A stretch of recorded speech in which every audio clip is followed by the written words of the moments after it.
¿Qué tal, apreciados amigos y hermanos? Es un gozo y una alegría una vez más llegar hasta sus hogares. De antemano, queremos desearles a todos ustedes un 2022 muy bendecido y que este año Dios pueda ser el centro de sus vidas y que al caminar con Él podamos llegar a objetivos completos dirigidos de la mano de Jesús. Sean todos ustedes bienvenidos a Creciendo en la Palabra y agradecemos mucho el favor de su atención por vernos y por escuchar la lección de la escuela sabática. Ahora estamos estudiando Hebreos y algo importante es que vamos a analizar este día la lección número 2 y quiero darle la bienvenida a quien estará con nosotros en el panel. Es el pastor Francisco Ramón de Dios, quien él ocupa un cargo en nuestra asociación como el secretario ejecutivo de esta oficina. Así que vamos a analizar 3 puntos que vamos a estudiar. El primer punto, vamos a ver a un Jesús misericordioso. En el segundo punto veremos a un Jesús compasivo. Y en el tercer punto veremos a un sacerdote celestial. Quiero invitarte a que te quedes con nosotros. No sin antes, para iniciar este estudio, quiero invitarte a hacer una oración. Oremos. Amado Padre, bendice ese estudio. Danos sabiduría de lo alto. Bendice cada hogar, Señor. Y que juntos con nuestros amigos que nos ven de diferentes países, o en este mismo país de México, podamos, Padre bendito, entender tu palabra y que el Espíritu Santo pueda discernir nuestro corazón. Quédate con nosotros, Señor. Lo pedimos en el nombre de tu Hijo amado, Cristo Jesús. Amén. Amén, amén, amén. No te vayas, quédate con nosotros y en un momento regresamos.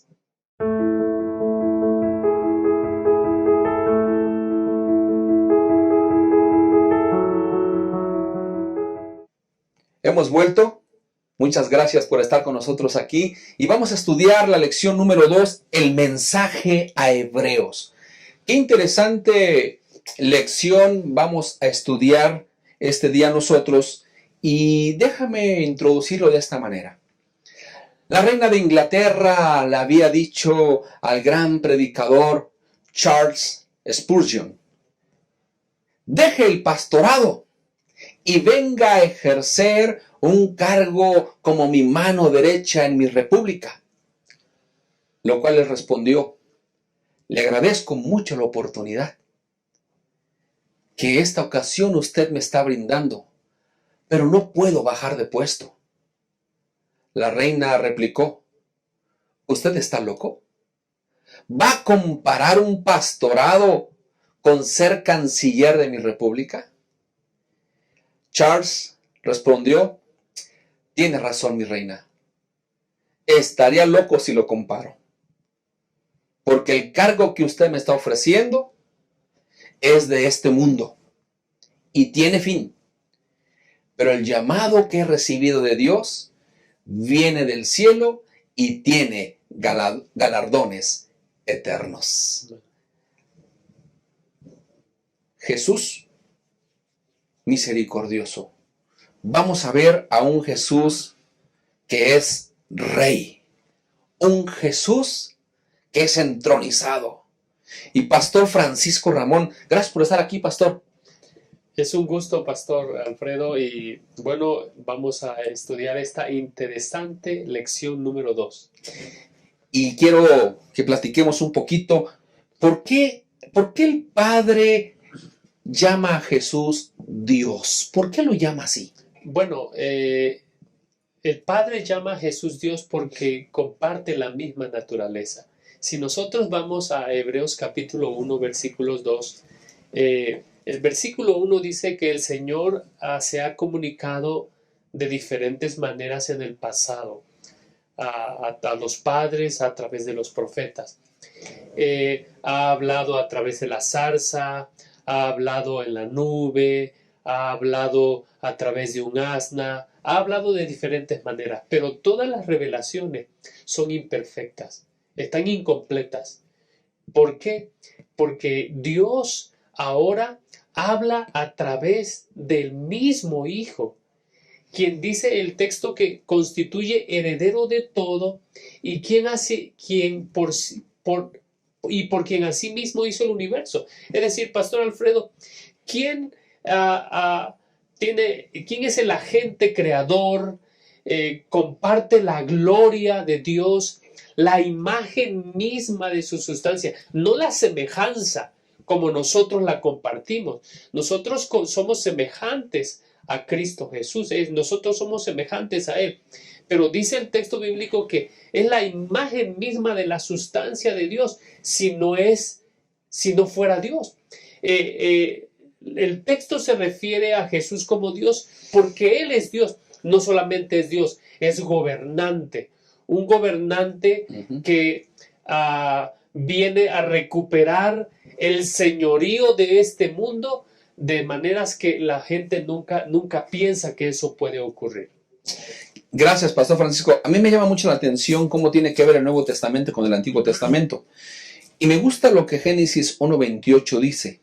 Y los bendijo Dios y les dijo: fructificad y multiplicaos, llenad la tierra y gobernadla, dominad los peces de la mar, las aves del cielo y todas las bestias que se mueven sobre la tierra. Es decir, Dios le da a Adán y a Eva antes del pecado el poder de gobernar este mundo.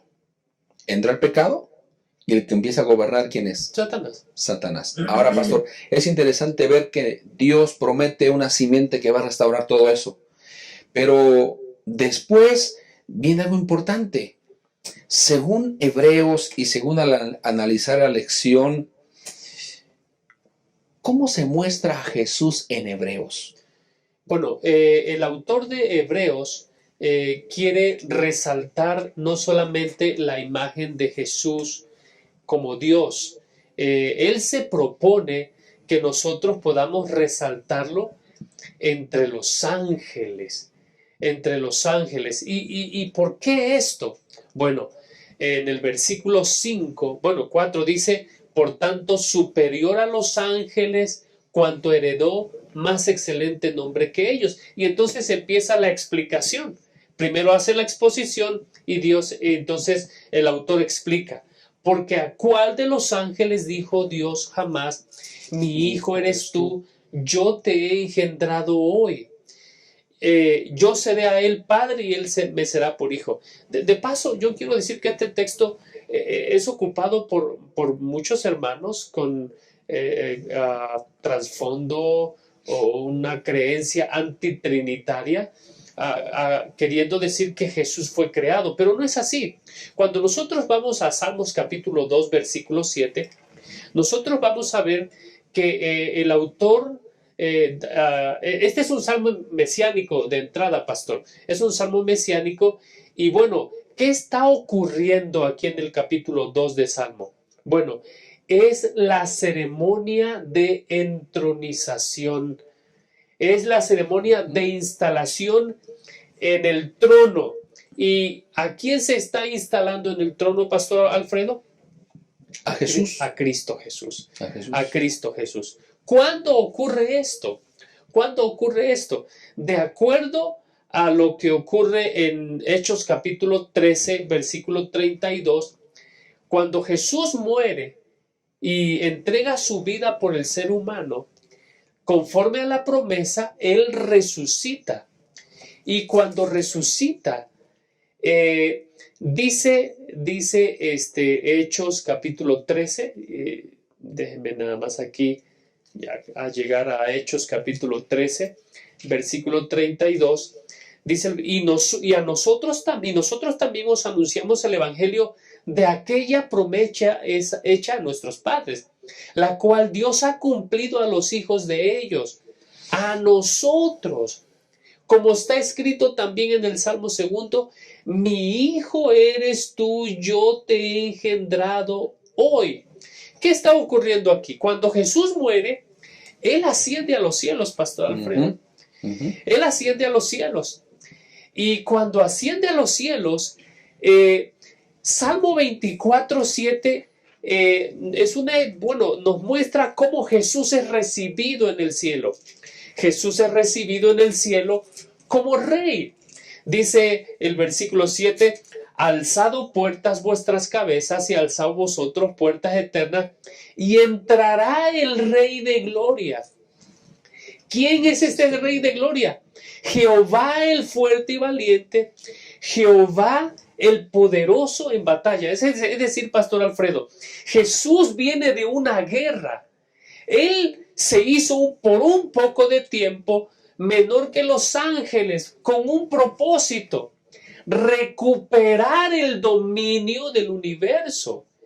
Y cuando Él derrota a Satanás, entonces él es aceptado en el cielo, Pastor Alfredo, y es recibido como un rey, como un rey. En ese momento, cuando Jesús resucita, sube a los cielos, y entonces recupera el dominio, y entonces es presentado como rey. Y esa es la razón que Salmo capítulo 2, en el versículo 7, dice: yo publicaré mi decreto, Jehová me ha dicho, mi hijo eres tú, yo te engendré hoy. Es decir, no tiene nada que ver con que Jesús tiene un inicio como un ser creado. Más bien está refiriéndose a que este Dios, que por un poco de tiempo se hizo menor a los ángeles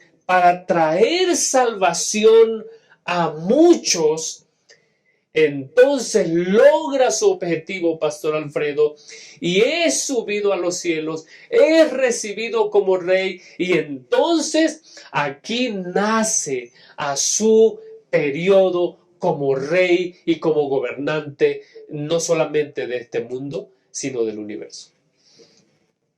Qué interesante explicación ha dado, pastor. Porque hablar de Jesús como nuestro rey, me gusta lo que dice el versículo 5.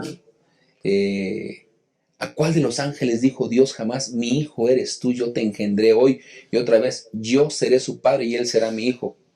Y usted lo presenta como un rey entronizado, ¿no? Y luego en el versículo del 6 al 8, Jesús, el Padre lo presenta ante la corte celestial. Sí, claro. Y me gusta lo que dice el versículo 6. Dice en otra ocasión, cuando introduce al primogénito en el mundo, dice: adórenlo todos los ángeles de Dios. De Dios. Entonces el Padre lleva a Jesús ante la corte celestial. ¿Se imagina usted ese momento de presentarlo ante todo el universo como el rey? Amén. Y en el versículo 13 dice ya: ¿cuál de los ángeles dijo Dios jamás: siéntate a mi diestra hasta que ponga a tus enemigos por estrado de tus pies? Entonces Jesús lo entroniza y le da poder.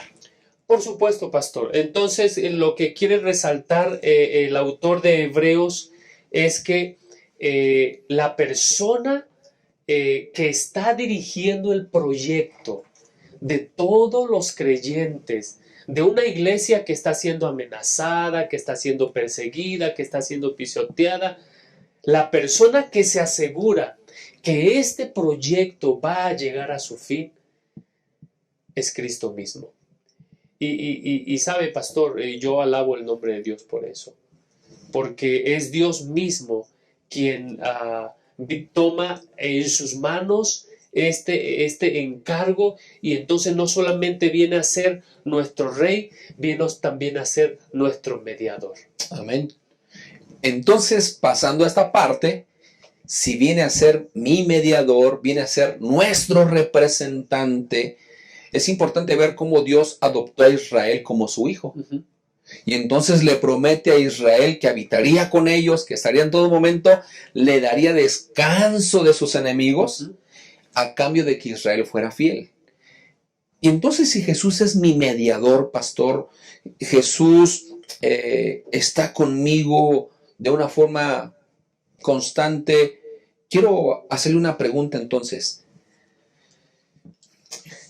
¿Jesús es mediador de obras o de gracia? Bueno, por supuesto que es de gracia, pastor. Nadie de nosotros merece lo que el Señor ha hecho en nuestro favor.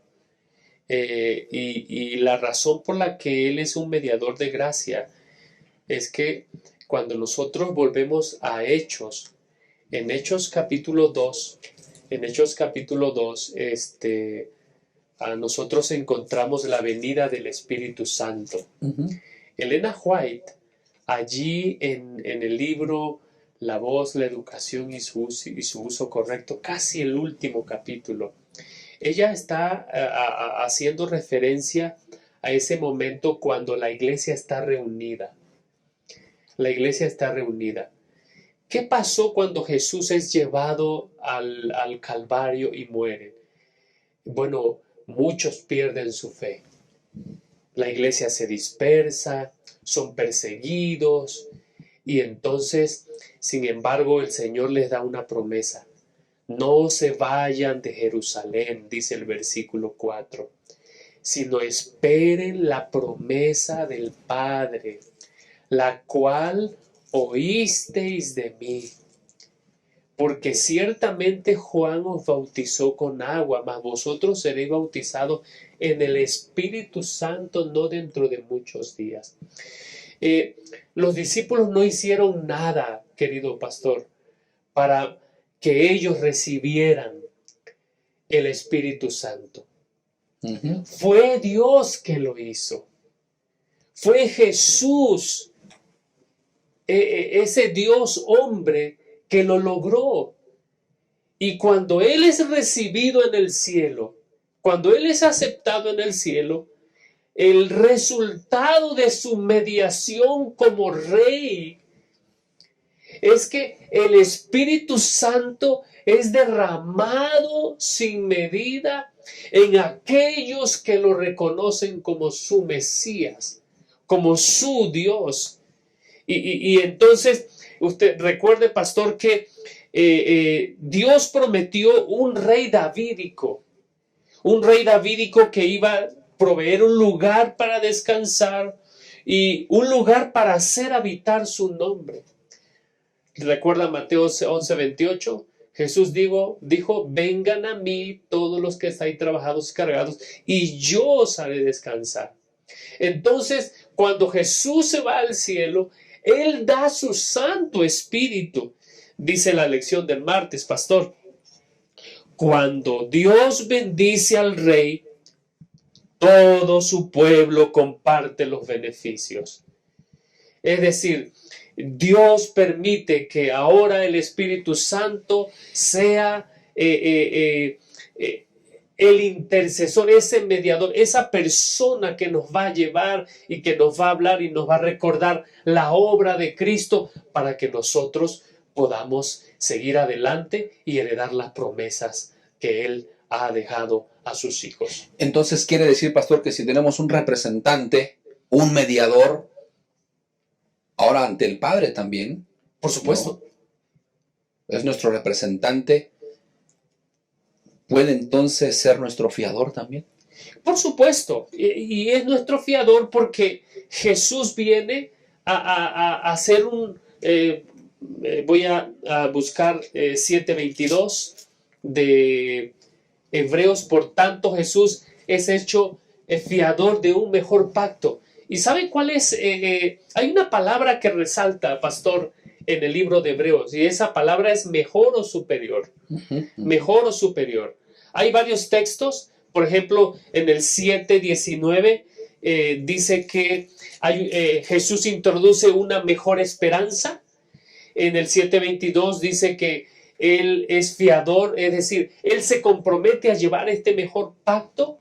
En el capítulo 8, versículo 6, dice que Jesús realiza un mejor ministerio, es mediador de un mejor pacto establecido sobre mejores promesas. Más adelante hay una mejor patria, mejores dones, todo esto realizado solo por la gracia de Cristo Jesús y por lo que Él realizó en la cruz del Calvario. Muchas gracias, pastor, porque nos presenta usted a Jesús como un representante en el cual confiar, un mediador, y al leer lo que dice Hebreos capítulo 1, versículos 5 ¿A cuál de los ángeles dijo Dios jamás mi hijo eres tú? Bueno, recuerden ustedes que los ángeles son seres ministradores, no espíritus gobernantes. Su llamado es servicio, no dominio. Y algo importante es que Jesús también es llamado siervo y ministro, pero es parte de su humillación voluntaria, no su esencia natural, como en el caso de los ángeles. Y un concepto interesante, apreciados hermanos y amigos, que los ángeles trabajan a favor de nosotros, son herederos de la salvación. No te vayas, quédate con nosotros y regresamos a nuestro siguiente punto.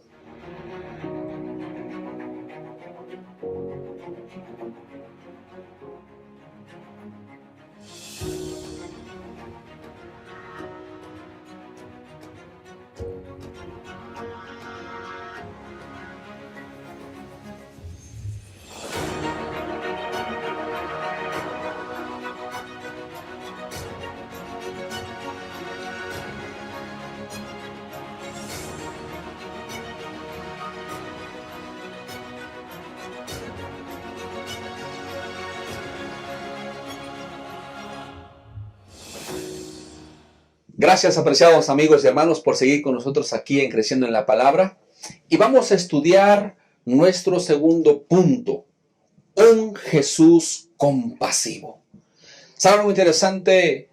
Cuando una mujer ha caído en pecado y como consecuencia cae en manos acusadoras, aparece alguien quien viene, la defiende de los que la están condenando, de estos acusadores, y le da una oportunidad de reflexionar, pero también invita a los acusadores a que ellos analicen su vida, cómo se encuentran y a tener una actitud positiva. Déjame te pregunto algo. ¿Cuál ha sido tu experiencia cuando te han defendido o cuando tú has defendido a alguien? ¿Cómo te has sentido? Hay muchos casos en que gente ha sido defendida cuando está a punto de morir. O cuando hay gente que cae en pecado y puede ser defendida. Y Pastor Francisco, la lección nos presenta ahora, si ya vimos a un rey, ya vimos a un mediador, hoy quiero presentarle a un defensor, al mismo Jesús. Entonces, al ver lo que la lección nos dice es, si Jesús era Dios, si el Padre dice que es mi Hijo, es Dios, ¿por qué entonces Él tuvo que participar de nuestra naturaleza, de carne y sangre? Bueno, gracias, pastor. Esa palabra que usted usó ahorita, compasivo, pudiéramos decir que esa es la razón. El Señor sabe lo que nosotros vivimos. Sabe que no hay manera en que nosotros humanamente podamos vencer al pecado y a Satanás. No hay manera humana en que nosotros podamos hacerlo. Pero Él decide. El autor de Hebreos primero nos presenta a Jesús como alguien que es superior a los ángeles. Sin embargo, en el versículo 7 del capítulo 2 dice, le hiciste un poco menor que los ángeles. En el versículo 9, pero vemos que aquel que fue hecho menor que los ángeles, a Jesús, coronado de gloria y de honra a causa del padecimiento de la muerte, para que por la gracia de Dios gustase la muerte por todos. Es decir, este Dios participa de carne y de sangre porque es un Dios compasivo. Él viene a pagar la deuda, el castigo que hay sobre el ser humano. La Biblia dice, la paga del pecado es la muerte. Y Jesús viene a entregarse por nosotros. Él viene a convertirse en nuestro defensor. ¿Por qué? Porque dice el versículo 16, porque ciertamente no socorrió a los ángeles, sino que socorrió a la descendencia de Abraham. La promesa que se le hizo a Abraham cuando hizo un pacto con Dios, en ti serán benditas todas las naciones de la tierra, se cumple en Jesús. se cumple en Jesús, y Jesús viene a ser una bendición no solamente para los que creen, viene a ser una bendición para que toda la raza humana pueda encontrar un camino de regreso al Padre, porque tenemos un defensor. Pastor Alfredo. Gracias, pastor. Entonces me gusta la parte que toca usted ahí de Hebreos capítulo 2, versículo 16. No vino para salvar a los ángeles, vino para salvarnos a nosotros. Y entonces, como nuestro defensor, podemos entender que somos parte de su ejército. Por supuesto, somos su pueblo, somos... el salmista dice que somos las ovejas de su prado. El Señor vino a salvarnos. Mire lo que dice el versículo 10. Dice, porque convenía aquel por cuya causa son todas las cosas y por quien todas las cosas subsisten, que habiendo de llevar muchos hijos a la gloria, perfeccionase por aflicciones al autor de la salvación de ellos. Es decir, a Jesús se le describe como el campeón de los seres humanos débiles. Jesús es mayor que los ángeles, pero por decisión propia y por un corto tiempo es hecho menor que los ángeles. ¿Para qué? Para abrir un camino, pastor, que permitiera que todos aquellos que creen en Cristo Jesús tengan acceso al Padre. Dice el versículo 27, por lo cual debía ser en todo semejante a sus hermanos, para venir a ser misericordioso y fiel sumo sacerdote en lo que a Dios se refiere, para expiar los pecados del pueblo. Él se hizo carne para poder librarnos de la condenación, del poder pasado, presente y futuro del pecado. Gloria a Dios. Amén. Un Jesús defensor. Y Apocalipsis 3:21 podemos cerrar lo que dice: al que venza, le daré que se siente conmigo en mi trono. Vamos a vencer con Jesús, y gracias a Jesús por ser nuestro defensor. Y te digo algo, hermano, anímate, la victoria está asegurada. No te vayas, quédate con nosotros. Regresamos en un instante para el tercer tópico. Las formas de religión. No es que la fe haya desaparecido de la conciencia humana, más bien se ha transmutado a formas alternativas de la creencia. Hoy la fe se canaliza hacia elementos que brinden al ser humano, aunque sea un poco de alivio en un mundo lleno de violencia y perversidad. En realidad, no hemos dejado de creer porque somos nacidos para creer. Descubre las grandes dimensiones de la fe y cómo hoy se aplican a la vida.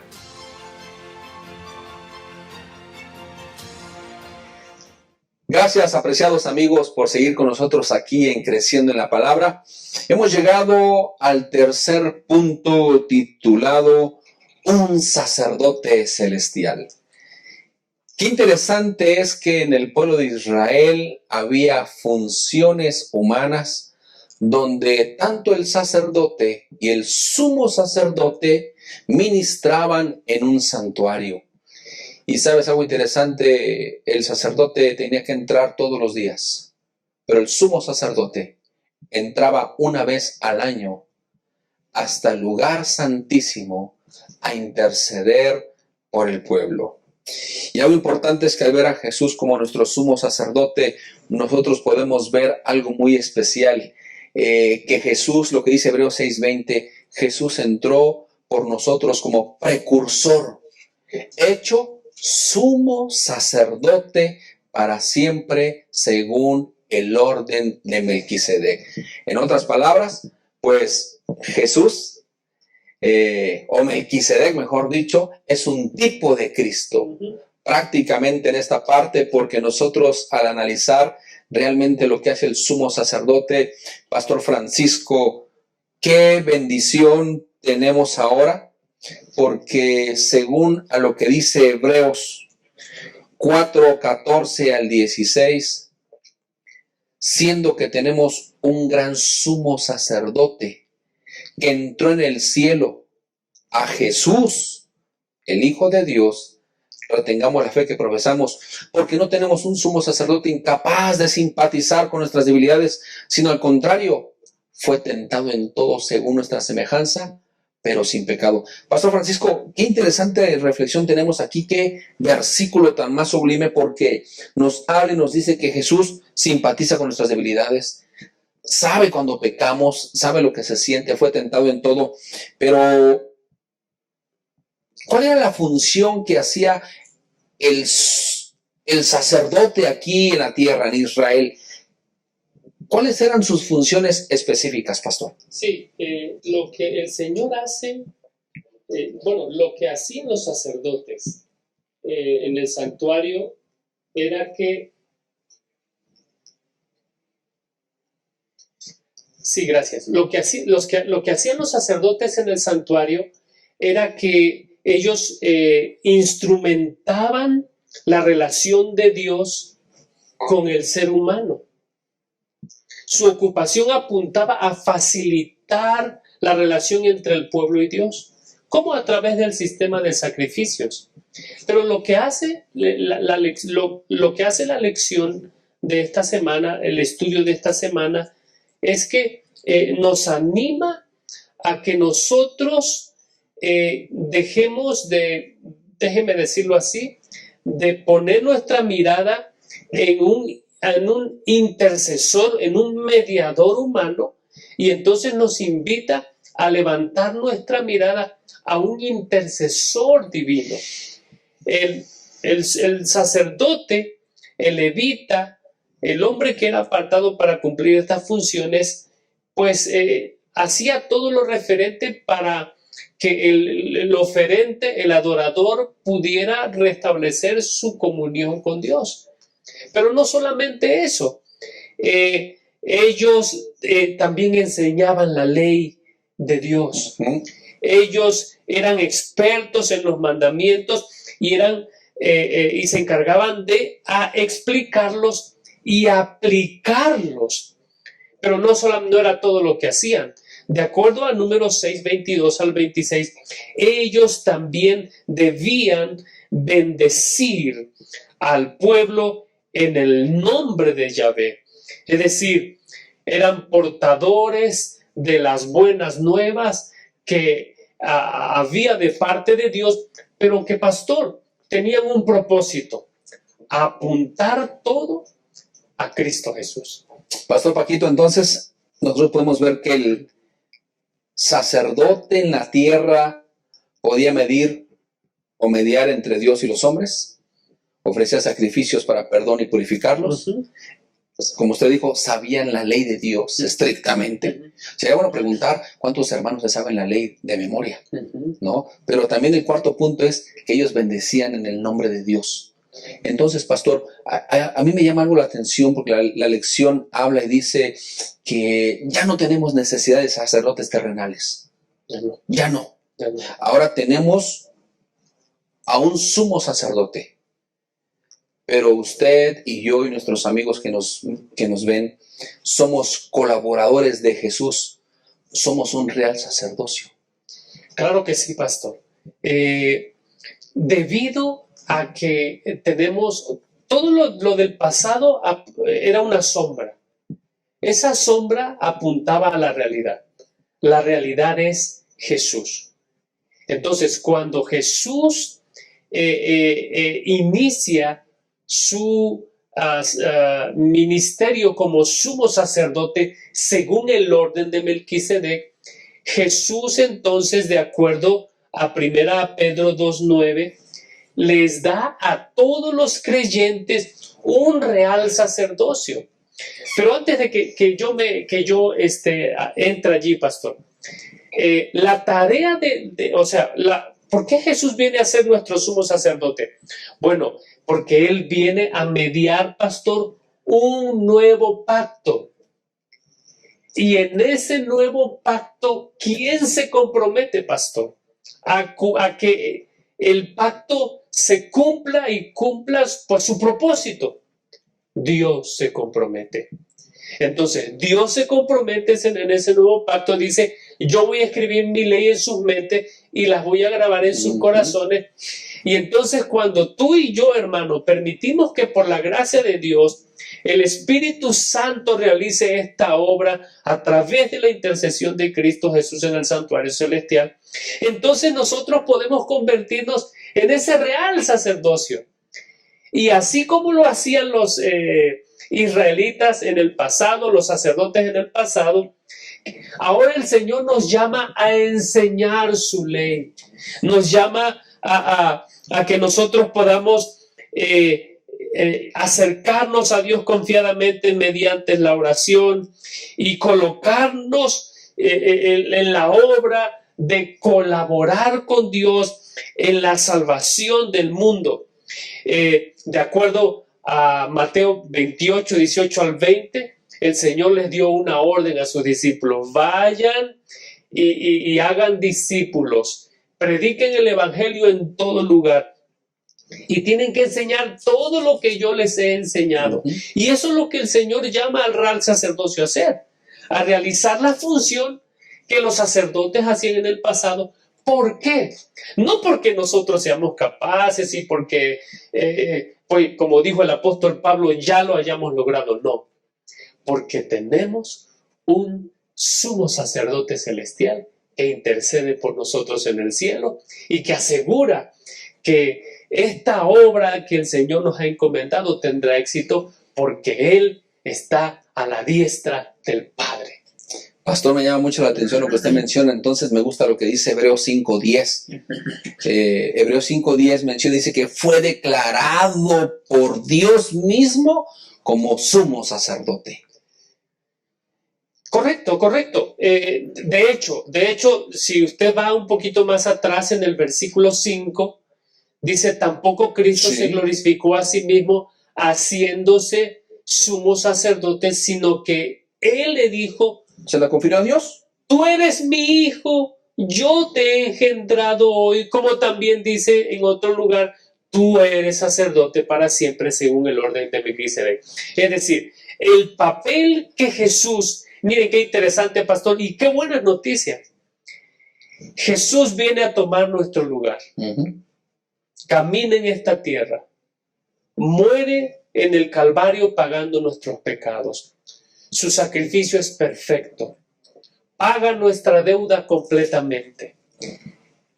Y al hacer esto, pastor, Él obtiene, Él gana el dominio, Él recupera el dominio de este mundo.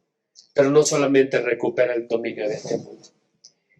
Él ahora está al lado del Padre para interceder por nosotros. ¿Qué hacían los sacerdotes en el pasado? Los sacerdotes llevaban la sangre de un cordero inocente, sin mancha, y se presentaban en favor. Ahora Jesús presenta su propia sangre. Y entonces dice: cuando nosotros fallamos, cuando nosotros pecamos, mi sangre, Padre, por la de esta persona. Y es por eso que nosotros podemos ir adelante, podemos ir confiados. Jesús no solamente en Salmo 2:7 es instalado como rey, allí mismo, de acuerdo a Hebreos capítulo 5, versículo 5, es también instalado como nuestro sumo sacerdote, como nuestro intercesor, como el mediador de un nuevo pacto basado en mejores promesas, basado en una relación de amor, donde Él se entrega por nosotros para que a través de sus sufrimientos y de su sacrificio pudiera llevar a muchos hijos a la gloria. Quiere decirnos, Pastor Francisco, que si yo peco, que si cometo un error, una falta, Jesús se compadece de mí y con su sangre presenta mi culpa ante el Padre y le dice: yo morí por Él.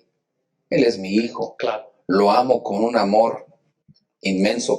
Y me gusta, pastor, lo que dice Hebreos capítulo 7, versículos 25. Por eso también puede salvar eternamente a los que por medio de Él se acercan a Dios, ya que está siempre vivo para interceder por ellos. Amén. Tal sumo sacerdote nos convenía, santo, inocente, limpio, apartado de los pecadores y exaltado por encima de los cielos, que no tiene necesidad cada día, como los otros sumos sacerdotes, de ofrecer primero sacrificios por sus propios pecados y luego por los del pueblo. Esto lo hizo una vez y para siempre, cuando se ofreció a sí mismo. Ya lo dijo todo, pastor. ¿Qué podemos decir? Gracias sean dadas a Dios, gloria a Dios por ese bendito privilegio, esa bendición de poder encontrar en Jesús no solamente un sumo sacerdote, un mediador, alguien que puede compadecerse. Y me llama la atención esa frase que aparece en el 4:14 al 16.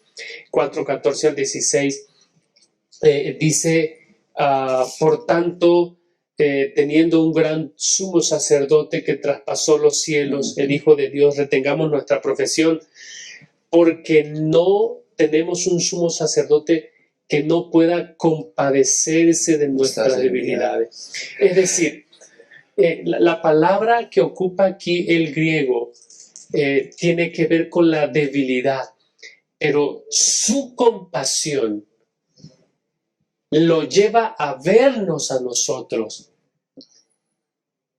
y no nos puede dejar así. Su compasión, Pastor Alfredo, lo lleva a entregarse por nosotros y entonces decirnos, porque yo puedo compadecerme de ti. Yo vine a abrir un camino a través, más adentro del velo, y entonces ustedes y yo podemos acercarnos confiadamente al trono de la gracia para alcanzar misericordia y hallar gracia para el oportuno socorro. Pastor Francisco, finalmente entonces, ¿por qué un nuevo pacto? ¿Qué pasó con el primero? En otras palabras, el nuevo pacto jamás me va a recordar los pecados que son mejores que el primero. Es decir, según Hebreos, ¿en qué aspectos del nuevo pacto es el mejor que el antiguo? Bueno, el antiguo pacto veíamos que era una sombra, era un santuario terrenal, inaugurado por la sangre de animales, ¿no? Sacrificios que no perfeccionaban, había muchos sacrificios, sacerdotes mortales, sacerdotes imperfectos. Un nuevo pacto, tenemos un santuario celestial, inaugurado con la sangre de Cristo. Correcto. Un sacrificio que perfecciona, un solo sacrificio para siempre, un sacerdote inmutable, un sacerdote perfecto. ¿Por qué un nuevo pacto? Ya lo mencionó usted, pastor, solamente hacer la referencia de que el sacerdocio, según el orden de Aarón, tenían un propósito: apuntar todo hacia Cristo Jesús.